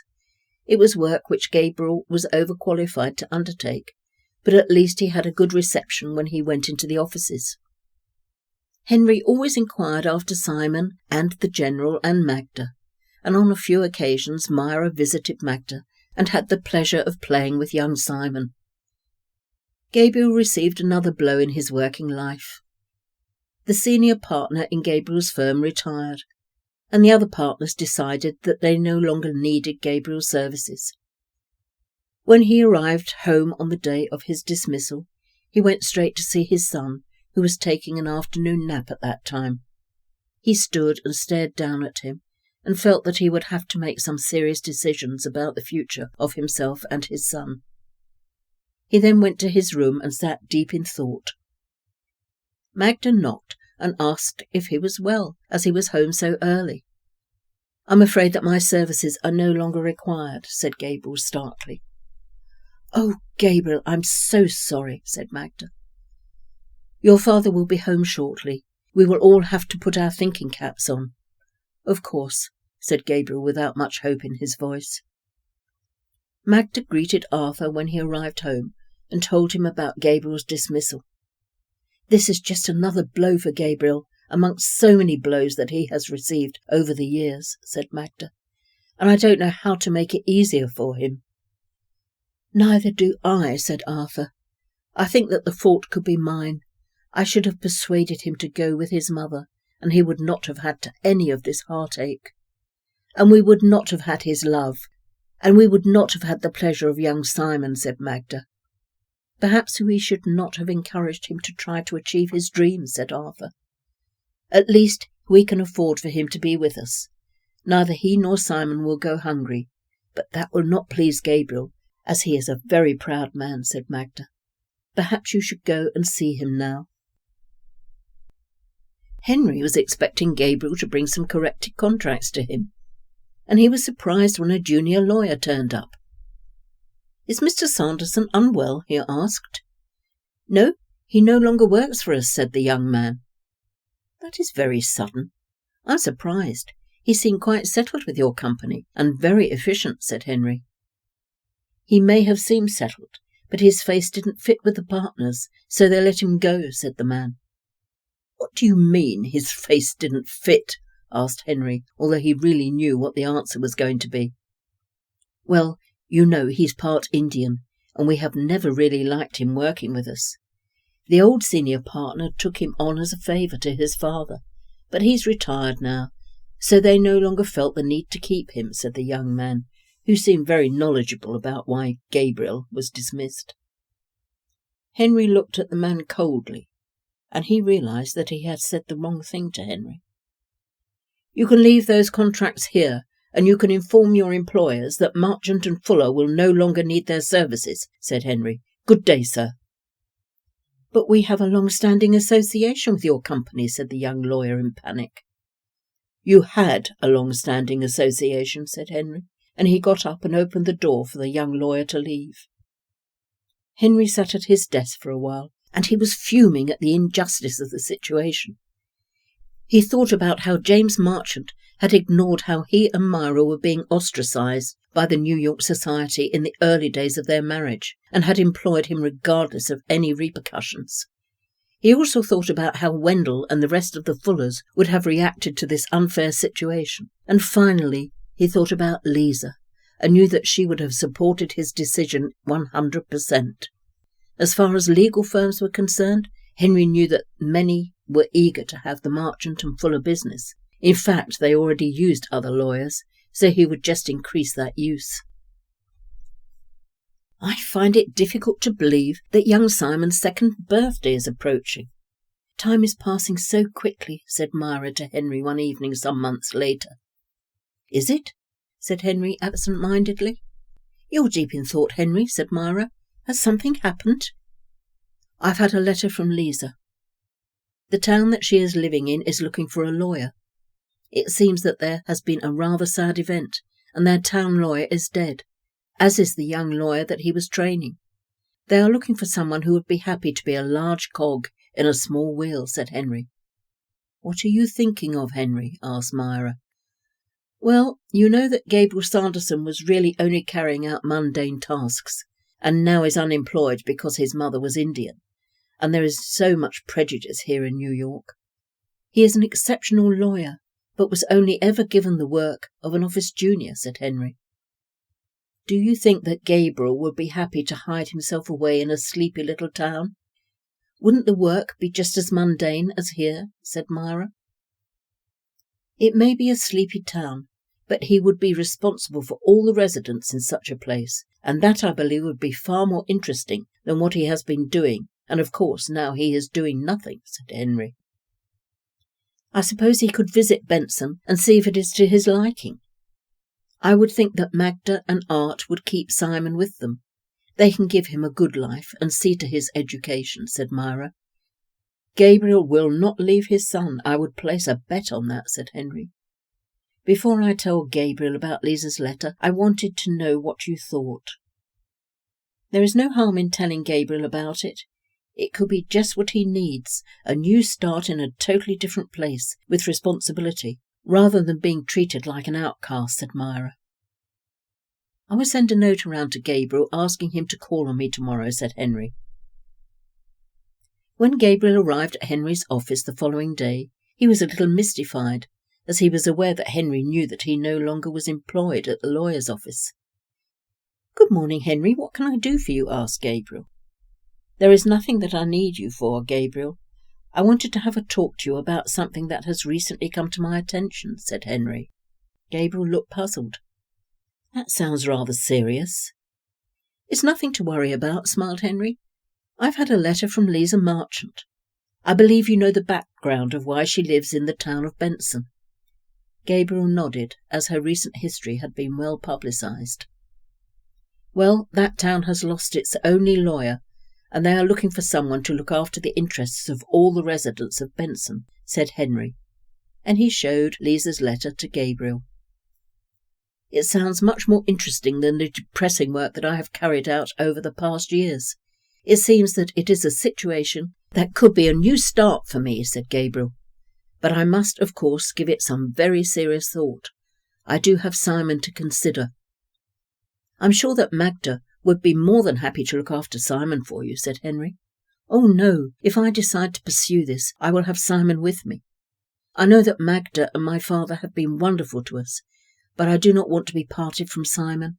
He is now my life," said Gabriel. "I wonder whether the people of Benson will be as intolerant as the people of New York. Somehow I think not.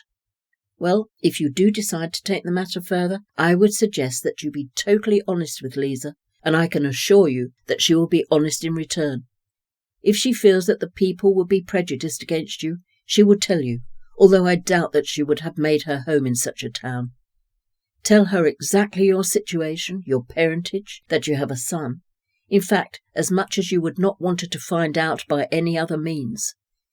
She is exceptionally discreet, and she will answer all your queries honestly, and then you can make your decision," said Henry. "I would suggest that you write to her sooner rather than later, because that town is desperate for a lawyer. But I think even there you will be overqualified." As Gabriel made his way home, he became intrigued by the prospect of starting life anew in a town that he had only vaguely heard of. He would be responsible for all legal matters of the residents of the town. He recognised that he would not be involved in many criminal cases, but no doubt there would be some residents who would need advice to keep out of serious trouble. There would probably be contracts to be drawn up, but the difference would be that he would be drawing them up and not just checking for spelling errors. When he reached home, both his father and Magda were there, with Simon playing happily on the floor. He told them what was being offered and asked their advice, although he had already made up his mind that he was going to contact Mrs. Liza Marchant and tell her exactly his situation, and that if all was acceptable, he would be delighted to look after the interests of the people of Benson. "Henry is right that you must be completely honest with Mrs. Marchant," said Arthur, "even to letting her know of your parentage and which side of the blanket you were born. You know that it has never mattered to us, but it may do so to Mrs. Marchant. But from what I have heard of her, I do not think that it will be a problem. She will know the views of the people of the town. You do not want to arrive there and to come across any of the prejudices that you have encountered here." Gabriel took a great deal of time over his letter to Liza. It was not long, but it told her everything that she needed to know, including his excellent qualifications, and that he would need someone to help with the care of his young son, as well as his parentage. The next day he took his letter to Henry, who enclosed it with a covering letter from himself to Liza. "I hope that it works out for you, Gabriel, I really do. It could be just what you need to start you on your way to a new life. I know that if Liza's reply is to your liking, you will want to arrange for young Simon to join you. I do know that Liza has had a hand in arranging excellent teaching facilities for the children of Benson, so eventually he will not be lacking in education," said Henry. "If Mrs. Marchant's reply is acceptable, then I will make the decision to leave here immediately, and I will take Simon with me. I know that it will upset Magda, but I do not wish to be parted from my son.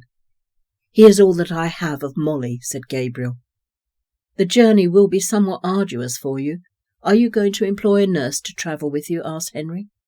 "No, I can deal with Simon myself. I have made sure that I am capable of all aspects of looking after him over the past 2 years, so I am confident that I will be able to cope on the journey, long as it may be," said Gabriel. "I admire you, Gabriel. I'm not sure that I have been able to cope over the past 2 years as you have." "I do hope that Liza's response is favourable, I really do," said Henry. When Liza's reply eventually arrived, Gabriel realised that all his queries and requests had been answered favourably, and he then had the unenviable task of telling Magda and his father that he was leaving and taking Simon with him. "You know that we love him and will give him the best of everything," said a very upset Magda. It was the first time that Gabriel had seen Magda in such a state. "Magda, I know that you have been more of a mother to me than my own, and I know that you have seen me through many hard times. But this is something that I must do for my own sake and for that of my son. I must start a new life in a place that appears will accept me for who and what I am, and they will accept my son as such also. I do not want to leave Simon for any time whatsoever. He is all that I have left of Molly, and I know that she would wish me to do this. I have a feeling that this is going to be the making of me and return my dignity to me," said Gabriel. "I can see how important this is for you, Gabriel, and we have no right to stand in your way. Let us get your journey organised tomorrow, and then you can write to Mrs. Marchant telling her of your arrival date. I am sure that she will then make everything ready for you. Is there a place for you to stay when you arrive, or will you have to book into a hotel?" said Arthur. "Apparently there is accommodation above the offices, but Mrs. Marchant says that a house will shortly be available should I prefer it," said Gabriel. "She seems quite organised," said Magda. "Yes, I think that she is far more efficient than we have given her credit for," said Gabriel. "Once we have it all organised, I will be able to send your letter through our army postal system. It will reach Benson Army Post in no time at all, so she will know that her town has the best lawyer that it will ever have." "I will miss you, Gabriel, and Simon also," said Arthur. "I'm sure that we will meet up again. You are making it sound so final. You will not be a million miles away, and transport is getting so much better now," said Magda, although she wasn't sure that she really believed that. The journey to Benson was indeed arduous for Gabriel. He had books and toys for Simon on the coaches, but the worst part were the meat stews at the various staging posts. Gabriel did inquire on some occasions what the meat was, but he just received a shake of the head. Simon survived on bread, potato and gravy. Gabriel felt a great deal of relief when the stagecoach finally arrived in Benson. It was late in the afternoon when Gabriel lifted Simon down from the coach and asked the way to Mrs. Marchant's house. "She's Mrs. Kelly now," he was informed, and he was directed to where she lived. His luggage was lifted down and placed on the ground, and the coach driver said that he would keep an eye on it whilst he found where he was going. Gabriel carried Simon to Liza's house and knocked. The door was opened by a young Indian girl, which surprised Gabriel. "Who is it, Zelma?" called a voice from up the stairs. "It's Gabriel Sanderson, Mrs. Kelly," said Gabriel, and down the stairs came a very pretty lady, with the most vivid green smiling eyes. "Welcome, Mr. Sanderson. You are a day or so earlier than we had expected, but no matter, you can stay with us until your rooms are ready. Come in, you must be exhausted after your journey. Your little boy is nearly asleep. Let's go into the sitting room and he can lie on the couch. "Where is your luggage?" asked Liza. Gabriel smiled. It had been a long time since he had received such a warm welcome, if indeed he ever had. He followed Liza and carried Simon through into the sitting room and sat him on the sofa. Liza had been right. Simon's eyes were closing. "My luggage is just where the stage stopped. The driver said that he would keep an eye on it," said Gabriel. "We had better get it then," smiled Liza. Zelma came in and said that she would go with Gabriel and retrieve his luggage, whilst Liza looked after the young boy. It didn't take them long to return with the luggage. The noise of their arrival disturbed Simon, and he looked around for his father, and Gabriel went to him and the boy snuggled up to him for comfort. Zelma brought in some refreshments for them, which Gabriel took thankfully. "I have a little boy. He is about to finish his afternoon nap, so you will see him shortly," said Liza to Simon. "There are one or two things that we need from Kathy," said Zelma starkly, and Liza knew that she was going to make a special meal for the evening. "I trust you won't mind sharing your bedroom with your son tonight," said Liza. "I'm afraid your new beds aren't in place in your rooms over the offices yet. They should be in place by tomorrow, but it's no problem for you to stay here until you are happy with the accommodation. I told you that shortly the house next to this will be available, which will probably suit you better than rooms over where you work." Gabriel sniffed the air. "Is that chicken I smell cooking?" And then he realised that it had been a rather rude comment, and he apologised. "Mr. Sanderson, I have been on extended stagecoach trips and endured the indistinguishable meat stews, so there is no need to apologise," smiled Liza. A yell came from up the stairs, and Liza sighed and said that her son obviously did not want to be left out of anything, and she went and brought him down. "Matthew, this is Simon, and he and his father have come to live in our town, so you are going to be good friends," said Liza. Gabriel was fascinated by Matthew, who had hair so fair that it was almost white, and his eyes were the identical green to his mother's. "It's Matthew's supper time," said Zelma. "Come on, Simon, let's go and get your supper. Do you like chicken?" Simon nodded and then looked at his father. "Go on, Simon," said Gabriel. "Go and enjoy your chicken supper. I know that you will." Gabriel led him through to the other room and helped him up to the table. "Can he feed himself?" asked Zelma. And Gabriel said that he could, but sometimes he got a little messy. "Doesn't matter, we can clean him up." Gabriel came back into the sitting room, and he and Liza discussed what they would be doing the following day. After a short while they could hear the boys playing in the other room, so obviously their supper had been a success. And then Liza could hear Patrick saying to Matthew that now that he had a little friend he no longer needed him. But Matthew squealed with pleasure at seeing Patrick. Liza moved to the doorway and called Patrick over and introduced him to Gabriel, and they immediately liked one another. Liza left them to talk while she and Zelma got the spare bedroom ready for their guests, and when they had finished it was time for the boys to go to bed. Simon was already asleep on his father's lap, so he carefully carried him up to their room and got him dressed and ready for bed. He stood for a while watching over his son until Liza joined him, and she also watched the sleeping boy. "You are very efficient in your care for your son, Gabriel," said Liza. "You are obviously used to caring for him, which is unusual for a man. I wanted to be both mother and father to him in the absence of his mother. It is what she would have wanted me to do for him," said Gabriel. They went downstairs, and whilst Patrick and Gabriel sat in the rocking chairs by the fire, Liza and Zelma prepared their evening meal. "I'm so pleased that you are here, Gabriel," said Patrick. "Liza has been run off her feet trying to sort out the legal problems of some of the townspeople. They seem to think that she is the font of all knowledge. It has concerned her, as they expect her to give them legal advice, and she might be bright, but she has no legal training. I can understand why she is concerned. Legal advice is specialised, and giving the wrong information can put both the lawyer and the recipient in serious trouble. No wonder Liza was so insistent that the town gets a lawyer. Well, she can relax now that I'm here," said Gabriel. "You'll be out and about tomorrow, won't you, Liza?" said Zelma. and Liza said that she needed to introduce Gabriel to many in the town, and then out to the fort. "I'll look after Simon tomorrow along with Matthew. They seem to get on well together today. I'm sure they'll be fine tomorrow," said Zelma. "That will be very kind of you, Zelma. Of course, I will make sure that he understands what is happening," said Gabriel. "We'll call in at lunchtime before we go out to the fort, so we will see how he is then," said Liza. Gabriel slept well that night and felt very refreshed the next morning. He got Simon up and dressed and came down and joined everyone for breakfast. Patrick wasn't on duty until 9 o'clock that morning, so he enjoyed being with them for breakfast. Patrick left for the fort, saying that he would see them later. Matthew and Simon were already playing nicely together.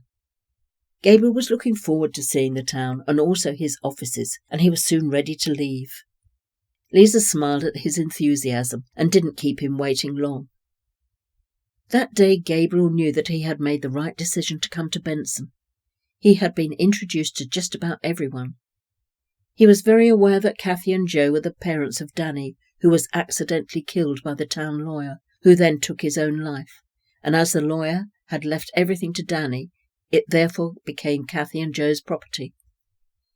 "They think of it as blood money," Liza had told him. "I believe that anything that they get is going to charity. The school and the church have already benefited from some of what was left to them."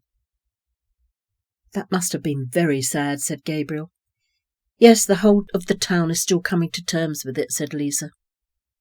They called into his offices and he saw the accommodation which would be his, but he decided that he would like to move into the house next to Liza's when it became available. The accommodation above the offices would be very comfortable for the time being. He met so many friendly people that morning, and then in the afternoon he went to the fort and met Colonel Weston and Lieutenant Ben Webber, then on to Captain Graves. He could see Patrick taking the parade. Then he went to visit the Colonel's wife, Ada, and the Captain's wife, Bee, and had afternoon tea with them.